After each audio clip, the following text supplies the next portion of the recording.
أعوذ بالله من الشيطان الرجيم. واتل عليهم نبأ إبراهيم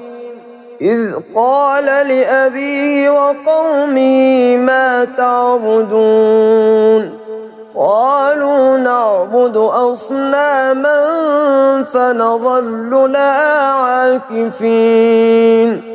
قال هل يسمعونكم إذ تدعون أو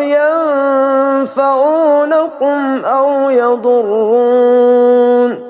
قالوا بل وجدنا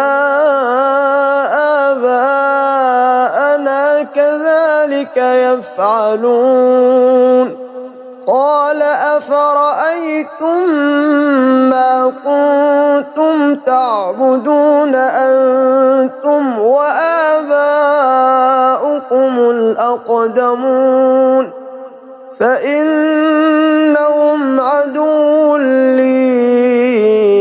إلا رب العالمين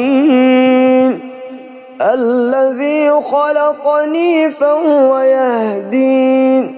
والذي هو يطعمني ويسقين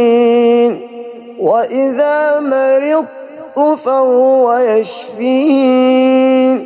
والذي يميتني ثم يحيين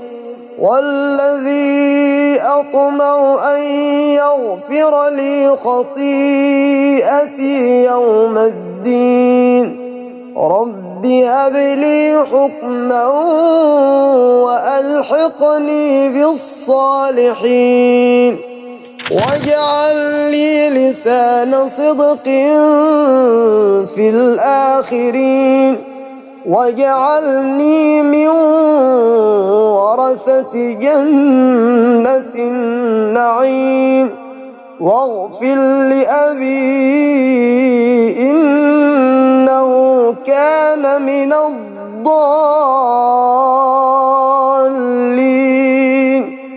ولا تخزني يوم يبعثون يوم لا ينفع مال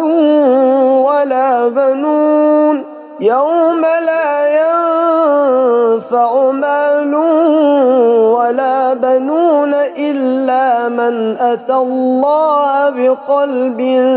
سليم وأزلفت الجنة للمتقين.